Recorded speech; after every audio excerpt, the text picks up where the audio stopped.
Subscribe कीजिए हमारे channel को और बेल आइकॉन को दबाइए हमारी लेटेस्ट वीडियो सबसे पहले देखने के लिए। जय जय श्री राधे। आज बड़ा ही सुंदर भाव आप सबके मध्य में रखूं। एक बार एक शिष्य अपने गुरुदेव के पास पहुंचा और जो उस शिष्य ने अपने गुरुदेव से पूछा था, वाकई में बहुत सुंदर प्रश्न अपने गुरुदेव से किया। और शायद यही प्रश्न कहीं ना कहीं हम लोगों के मन में भी हो।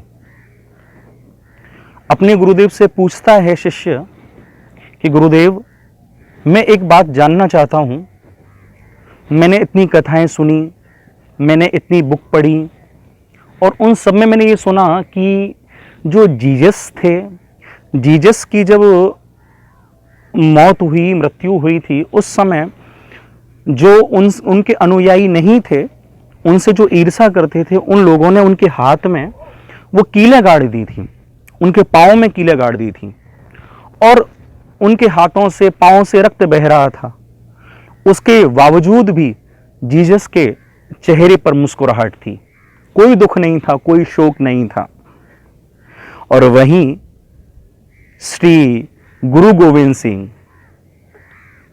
उनके जीवन में तो कैसी कैसी कठिनाई आई। उनके बच्चे उनके सामने मरने लगे थे, लेकिन चेहरे पर उनके बिल्कुल भी दुख नहीं था। चेहरे पर एक अलौकिक सी छटा थी, अलौकिक सी एक मुस्कुराहट थी। वहीं जो उनके बेटे थे, सुना है कि उनके जब मुगल शासकों ने उनको मारने के लिए उनको दीवालों में चिना था, तो दो भाई जब चिने जा रहे थे, उस समय पर भी उनके चेहरे पर मुस्कुराहट थी। बड़ा भाई जब आंखों में आंसू भरकर छोटे की ओर देखने लगा था, तो छोटे ने कहा था कि भाई, तेरे चेहरे पर ये उदासी, तेरे चेहरे पर ये दुख तेरे चेहरे पर ये दुख। तो बड़े भाई ने कहा कि भाई, ये दुख नहीं है, ये दुख इस बात का है कि तू मुझसे छोटा है और शहादत तुझे पहले मिल रही है। तू मुझसे छोटा है, शहादत तुझे पहले मिल रही है, क्योंकि जब दीवार चिनी जाएगी तो जो छोटा है पहले उसकी मृत्यु होगी, बाद में बड़े की मृत्यु होगी। वहीं आप मीरा को देखो, मीरा को जहर दिया गया, लोगों ने कैसे कैसे ताने मीरा को दिए, उसके बावजूद भी मीरा ने दुख प्रकट नहीं किया, उसके चेहरे से वो मुस्कुराहट दूर नहीं हुई। वहीं प्रहलाद जी को देखो, छोटे से प्रहलाद जी को पहाड़ों से गिरा गया, आग में जलाया गया, विषैले सर्पों की उस कोठरी में उनको डाला गया, उसके बावजूद भी उनके चेहरे से वो हरि नाम की मुस्कुराहट दूर नहीं हुई। गुरुदेव, यही प्रश्न मेरा आपसे है कि ये ऐसे भक्त हुए भगवान के, जो ऐसी ऐसी घटनाएं इनके जीवन में घटी, लेकिन इनके चेहरे पर कभी दुख दिखाई नहीं दिया। और वहीं हम जब थोड़ा सा भी जीवन में दुख को देखते हैं, थोड़ा सा भी जीवन में जब दुख को देखते हैं, तो पता नहीं मन इतना विचलित हो जाता है, मन इतना विचलित हो जाता है। कभी कुछ बात घटती है तो मन बड़ा दुखी हो जाता है, कभी कुछ बात घटती है तो मन बड़ा दुखी हो जाता है। हम लोग इतना भजन, इतना सत्संग पाने के बावजूद भी इस दुख से छुटकारा नहीं पा पाते, लेकिन वो लोग दुख मानो उनके निकट भी नहीं भटकता होगा। तो गुरुदेव, ऐसी क्या चीज थी और ऐसा उन्होंने क्या पा लिया था कि जो वो दुख उनसे दूर हो गया था, सदैव जिनके चेहरे पर मुस्कुराहट रहती थी। और हम ऐसी कौन सी चीज से अभी दूर हैं जो अभी हमारे निकट नहीं आई? हम ऐसी कौन सी चीज से अभी दूर हैं? तो मुझे आप स्पष्ट बताइए। तब गुरुदेव ने कहा कि बेटा, ये एक नारियल ले। उसे एक नारियल दिया और वो नारियल जब हाथ में आया तो उसने उस नारियल को बजाकर देखा, उसके अंदर पानी था, नारियल के अंदर अभी नमी थी, उसके अंदर पानी भरा था। तो उस जल को भरा हुआ देखकर कहने लगा कि गुरुदेव, आपने ये नारियल मुझे दिया है, करना क्या है? गुरुदेव ने कहा कि बेटा, इस नारियल से तोड़कर ये नारियल तुझे साबत बाहर निकालना है। तो कहने लगा कि गुरुदेव, आप कैसी बातें करते हो, ये नारियल कैसे साबत बाहर निकल कर आएगा? ये भरा हुआ है, ये तो बाहर निकल कर आ ही नहीं सकता, कैसे आएगा?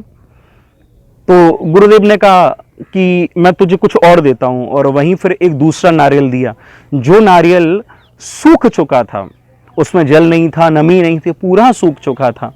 जब उस नारियल को दिया कि ले बेटा इस नारियल को ले, क्या इसको तोड़कर इसको साबत बाहर निकाल सकता है? तब कहा कि गुरुदेव हाँ, ये साबत बाहर निकल के आ जाएगा, इसमें तनिक भी कोई दरार नहीं पड़ेगी, ये पूरा साबत बाहर निकल कर आ जाएगा क्योंकि ये सूखा हुआ है।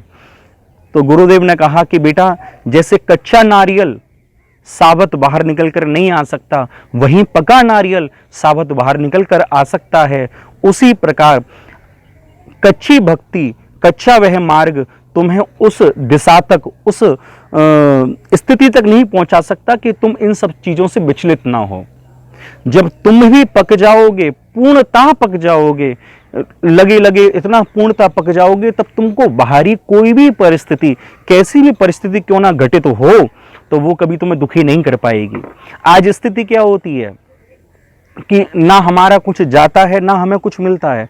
किसी ने कहा कि तेरे करोड़ रुपए की लॉटरी लगी, तो वहीं आदमी प्रसन्न हुआ फूले नहीं समाता, वहीं लड्डुआं बांटने लगता है कि मेरी लॉटरी खुली है, लॉटरी खुली है।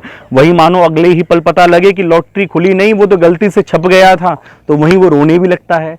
ना पहले कुछ हाथ से गया था ना कुछ आया था, ना अब हाथ से कुछ गया ना अब कुछ आया है, लेकिन दोनों ही स्थितियों में उसने अपने आप को जोड़ लिया। वहीं जो भक्त पक जाता है, वहीं उसकी बाहरी स्थितियों से कोई मतलब नहीं रहता। जहां भक्त पकता नहीं है, उसे वो बाहरी स्थितियां विचलित करती रहती हैं। तो कहने का भाव यही है, जब भक्त परिपूर्ण हो जाता है, परिपूरक हो जाता है उस भक्ति मार्ग में, तो उसको बाहरी स्थितियां विचलित नहीं करती। और इसीलिए हम सबको चाहिए कि हमारी भक्ति, हमारा वह मार्ग इतना सुदृढ़ हो जाए, इतना सुदृढ़ हो जाए कि हमको बाहरी स्थितियों का कोई बहाना ना हो, कोई खबर ना हो। हम अंदर की चेतना की दृष्टि में जिएं और हमेशा प्रसन्नचित रहें, क्योंकि प्रसन्न रहना जीव का स्वभाव है। दुखी रहना जीव का स्वभाव नहीं है, प्रसन्न रहना जीव का स्वभाव है। तो हम अपने उस स्वभाव को स्वीकार करें, हम प्रसन्न रहने लगें। यही बात आप सबको कहने के लिए है वीडियो माध्यम बनी। अगर ये बात आपको अच्छी लगी हो तो आगे सभी को शेयर करें, साथ ही साथ कमेंट करके ज़रूर मुझे बताएं कि ये भाव आपको कैसा लगा। अन्य कोई भाव यदि आप मेरे मुख से जानना चाहें, अन्य कोई ऐसी जिज्ञासा आपके मन में हो, तो ज़रूर मुझे कमेंट करके लिखें। यथामति यथाशक्ति प्रयास करूंगा कि आपके उन प्रश्नों का मैं उत्तर दे सकूं। प्रेम से कहिए श्री राधे, श्री राधे, श्री राधे।